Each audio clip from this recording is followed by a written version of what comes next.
Bonjour à tous, aujourd'hui nous allons parler de Blade Runner 2049, réalisé par Denis Villeneuve, avec Ryan Gosling, Harrison Ford, Jared Leto et Ana de Armas. Alors, je vais vous faire un petit pitch, sachant qu'il s'agit quand même de la suite de Blade Runner. Mais en gros, voilà, nous sommes en 2049, la tension entre les humains et leurs esclaves créés par bio-ingénierie, pour faire simple, les androïdes, est à son comble. L'officier K est un Blade Runner chargé de tuer les plus récalcitrants d'entre eux. Il va faire une découverte au cours de ses missions qui risque de bouleverser l'avenir de l'humanité. Voilà. Alors enfin, je l'ai vu ce Blade Runner 2049 dont j'entends parler depuis quelques jours, et pas en bien. La plupart des rumeurs parlaient d'un film chiant. Voilà, pour résumer, c'est l'adjectif que j'ai le plus entendu. Bon, la bonne surprise, c'est quand on va voir un film avec des a priori très négatifs, on a parfois de bonnes surprises. Bon, alors c'est le cas pour Blade Runner 2049. J'entends par là que, contrairement à ce que j'ai entendu, je n'ai pas, moi, trouvé le film chiant. Voilà. Allez, au revoir. Non, je plaisante. Bon, avant toute chose, avant d'aller voir le film, j'ai fait mes devoirs. J'ai revu Blade Runner. Alors, Blade Runner, on va être clair, est un film de 1982, réalisé par Ridley Scott, et bon, je l'avais vu à sa sortie en salle en 82, j'avais 15 ans à l'époque. Le film m'avait fait forte impression et en même temps laissé une impression un peu mitigé quant à son scénario, mais j'avais été marqué par l'univers visuel du film. Et on va être clair, Blade Runner, c'est une réussite esthétique exceptionnelle, parce que 35 ans après, le film tient vraiment la route. Contre Blade Runner, franchement, je reste vraiment visuellement un film qui fait date. C'est un film qui fait date aussi par ses thématiques. Voilà, c'est un film pour moi de science-fiction aussi important que ne l'était 2001 l'Odyssée de l'espace en son temps. Lui aussi également très impressionnant au niveau de ses effets visuels. Pour information d'ailleurs, c'est Douglas Trumbull qui s'est occupé des effets visuels dès le film. 2001, Blade Runner. Voilà, donc vraiment, c'est un film qui fait date, c'est un film important. Maintenant, en tant que j'enlève ma casquette de cinéphile, et je mets ma casquette de spectateur. Blade Runner, 1982, c'est quand même très chiant. J'ai regardé ça comme un beau livre d'images, mais vraiment magnifique, mais je me suis un peu emmerdé, voire beaucoup. Pour une raison simple, c'est que l'intrigue, aussi bonne soit-elle, tient sur un timbre-poste. Et il faut vraiment attendre les 10 dernières minutes du film pour que le nœud dramatique arrive enfin et que le film puisse trouver un semblant de tension. Alors on a tous en tête la fin magnifique avec Rutger Hauer et Harrison Ford, voilà. Et j'ai l'impression que les gens qui ont gardé une image extrêmement positive de Blade Runner vont être déçus par Blade Runner 2049, et c'est les mêmes d'ailleurs qui trouvent le film chiant. Alors que s'ils revoyaient Blade Runner aujourd'hui, ils trouveraient le film très chiant.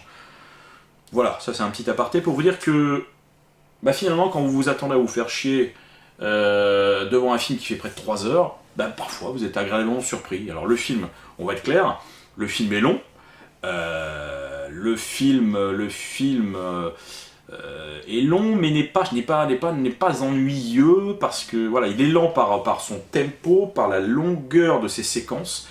Voilà, il y a très peu de cuts. Blade Runner à côté, c'est un montage épileptique, hein, je blague, mais voilà, presque. Là, on a vraiment un film on a l'impression qu'il y a une volonté de faire durer les scènes, de ne pas couper, de laisser une ambiance s'installer. Donc en ça, le film est long, mais clairement, pour moi, il se passe beaucoup plus de choses dans Blade Runner 2049 en termes de péripéties que dans Blade Runner 1982. Alors le film en lui-même, bon, comme vous le savez, c'est la suite de Blade Runner. Alors Denis Villeneuve, petit rappel, Denis Villeneuve, c'est le cinéaste aujourd'hui incontournable. Oui, Denis Villeneuve, c'est le réalisateur entre autres de Sicario, Prisoners, Premier Contact récemment, où il avait déjà un peu touché à la SF. Et c'est un réalisateur qui était fan de l'œuvre originale de Ridley Scott et qui rêvait d'en faire une suite. Donc avec sa notoriété montante, parce que c'est vraiment pour l'instant, le type est considéré comme étant une machine à faire des chefs-d'œuvre.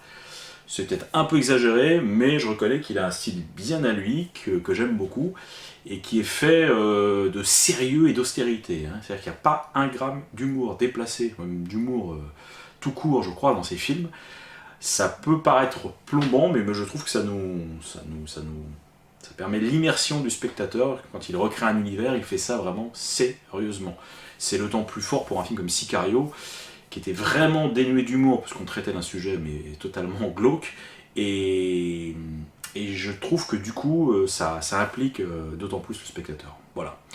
Ce style-là, Denis Villeneuve le récupère également pour Blade Runner 2049, qui, à côté de son modèle d'origine, est un film beaucoup plus sec, beaucoup plus austère. Dans Blade Runner, il y avait cette vision d'un Los Angeles de 2019 à l'époque, et oui, ça fait sourire, et qui était effectivement faite d'obscurité, d'éclairage diffus mais magnifique. On était quand même dans une œuvre très esthétique. N'oublions pas que Ridley Scott vient de la pub. Problème, Blade Runner était vraiment un film qui jouait sur peu d'accords visuels au final. On a une volonté de filmer entièrement de nuit. Voilà. Du coup, effectivement, ça a une vision originale, des décors un peu atypiques, avec notamment ce marché chinois. On retrouve un peu une scène identique dans Blade Runner 2049. Mais voilà, alors Blade Runner 2049, on sent que Denis Villeneuve respecte l'œuvre de Scott. Il récupère quelques visuels qui permettent de faire la jointure entre les deux films, même si c'est pas tout à fait pareil. Je pense notamment à tous ces survols en voiture volante de Los Angeles, etc., des plans qu'on retrouvait dans Blade Runner, des plans nocturnes urbains. Mais il y a une richesse visuelle un peu plus large dans Blade Runner 2049, avec notamment des décors des décors situés aux abords de Los Angeles, voilà, dans une espèce de décharge à ciel ouvert. Donc on a des plans en 2 jours aussi, ce qui change radicalement la forme en tout cas. Alors 2 jours, mais toujours très grisé, puisque avec un ciel très pollué, très gris, donc on a des teintes très froides, très austères. Blade Runner était plutôt un film luxuriant à côté. Là vraiment on a quelque chose de, comme je vous le disais, de sec, d'austère. Dès qu'on s'éloigne des décors ressemblant à ceux du premier film, on a une palette qui est vraiment monochrome, de l'orange, du gris, et des bâtiments qui font plus penser à l'architecture de l'ancien bloc communiste, hein, quelque chose de froid, austère, épuré à l'extrême. Voilà, donc c'est une volonté de Denis Villeneuve de nous décrire cet univers futuriste 30 ans après le premier, donc et pour nous montrer que les choses n'ont fait qu'empirer finalement, hein, que la déshumanisation de la ville n'a fait que continuer. Qu'est-ce que ça vaut en tant que spectateur? Là, je mets ma casquette de spectateur.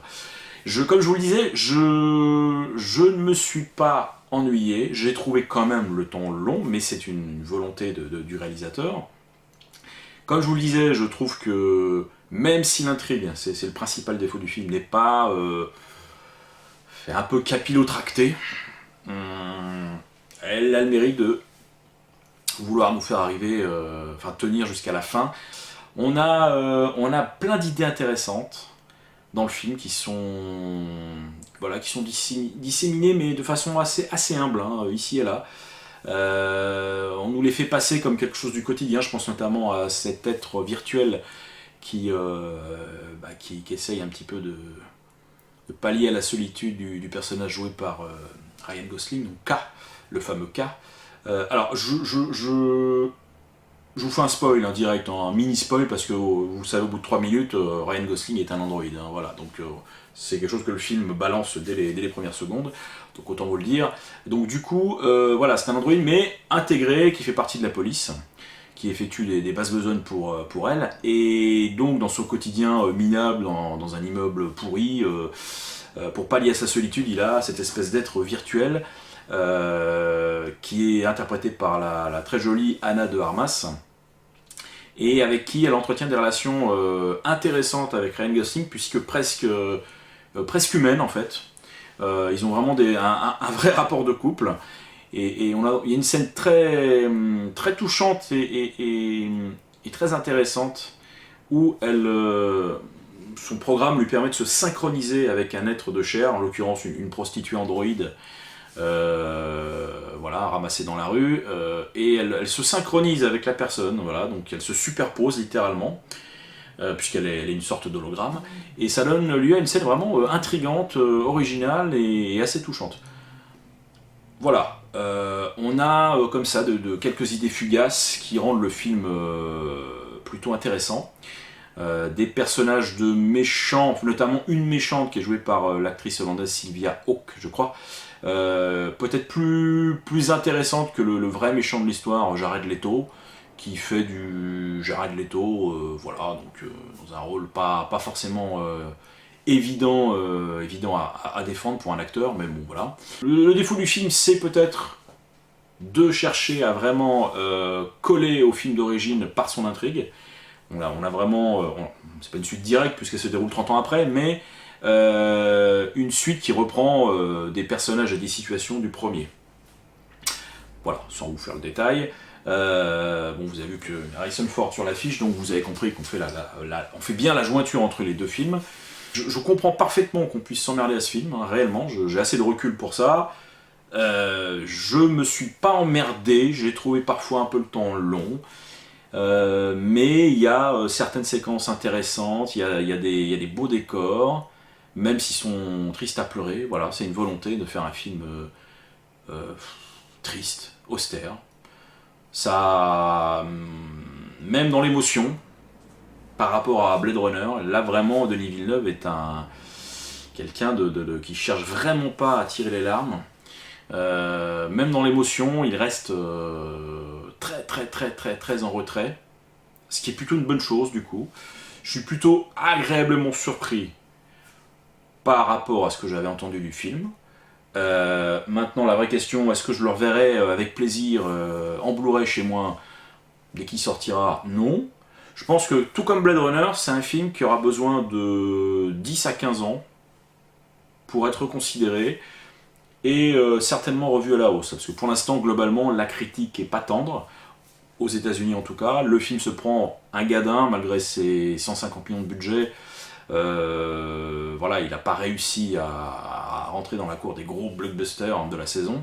Voilà, je pense que là, le public n'est pas prêt, et pour information, le public n'était pas prêt non plus en 82, puisque Blade Runner de Ridley Scott avait fait, on va dire, pas un flop, mais enfin, avait été un demi-succès, énorme budget, et les gens avaient été déroutés par le film. Ce n'est que 7-8 ans après que le film a commencé à être considéré, qu'aujourd'hui il est quasi culte. Donc je pense que Blade Runner 2049 pourrait peut-être vivre la même destinée. Même si effectivement le film est moins sexy, moins glamour, il ne cherche pas à l'être du reste, mais que son modèle. Donc pour résumer, si vous aimez la science-fiction exigeante, si vous n'avez pas vu le premier Blade Runner, ça pourra vous plaire. Si vous avez vu le premier Blade Runner il y a 35 ans et que vous ne l'avez pas revu, vous serez déçu, parce que l'image que vous faites du premier Blade Runner, dans votre tête, de cinéphile nostalgique, n'est plus du tout la même aujourd'hui. Réellement, revoyez le film avant de voir celui-là.